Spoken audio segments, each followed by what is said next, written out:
പ്രിയപ്പെട്ടവരെ, മനോജ് മാസ്. കേരളത്തിൽ ഇടതുപക്ഷ സർക്കാർ 10ാം വർഷത്തിലേക്ക് കടന്നിരിക്കുകയാണ്. അപ്പോൾ 10 വർഷത്തെ ഭരണത്തെക്കുറിച്ച് ഓരോരുത്തർക്കും ഓരോ വിധത്തിലുള്ള അഭിപ്രായങ്ങളുണ്ടാവും.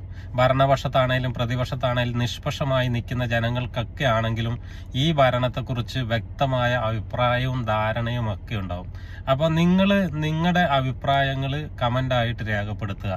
നല്ലതാണേലും ചീത്തയാണേലും നമുക്ക് നോക്കാമല്ലോ, അടുത്ത ഒരു ഭരണത്തിലേക്കൂടെ ഏത് സർക്കാരാണ്, ഇടതുപക്ഷമാണോ വലതുപക്ഷമാണോ വരുന്നത് എന്ന് നമുക്ക് നോക്കാം. കാരണം ഈ ജനങ്ങൾ എല്ലാം ചില കാര്യങ്ങൾ പെട്ടെന്ന് രാഷ്ട്രീയത്തിൽ പെട്ടെന്ന് മറക്കും, ചില കാര്യങ്ങൾ ഓർത്തിരിക്കും. അപ്പോൾ ഈ അവസാനത്തെ ഒരു 6-7 മാസം ഒരുപാട് ഓഫറുകളും സൗജന്യങ്ങളും വിലക്കുറവൊക്കെ സർക്കാർ നൽകിക്കഴിഞ്ഞാൽ ചിലപ്പോൾ വീണ്ടും ഒരു തവണ കൂടി ഇടതുപക്ഷം വരാൻ സാധ്യതയുണ്ടെന്ന് എൻ്റെ ഒരു അഭിപ്രായമാണ്. കാരണം ജനങ്ങൾ എന്തു കൊടുക്കുന്നോ അതിനനുസരിച്ച് വോട്ട് ചെയ്യുന്ന ഒരു സാഹചര്യമൊക്കെ ഉണ്ട്, നമ്മളത് കണ്ടതുമാണ്.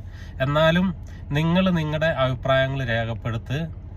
അപ്പോൾ എൻ്റെ അഭിപ്രായം എന്താണെന്ന് വെച്ചാൽ, ആര് വന്നാലും ജനങ്ങൾക്ക് ഗുണമുണ്ടാകുന്ന ഒരു സർക്കാരാകണം എന്ന് മാത്രമേ എനിക്കൊരു അഭിപ്രായമുള്ളൂ. അല്ലാതെ എനിക്ക് വ്യക്തിപരമായിട്ട് സ്വാർത്ഥ താല്പര്യങ്ങളോ അത് വേണോ ഇത് വേണോ എന്നൊന്നുമില്ല. ആര് വന്നാലും ജനങ്ങൾക്ക് ഉപകാരം ഉണ്ടാകുന്ന രീതിയിലുള്ള ഭരണം കാഴ്ചവെക്കണം. അപ്പം നിങ്ങൾ നിങ്ങളുടെ അഭിപ്രായങ്ങൾ രേഖപ്പെടുത്തുക.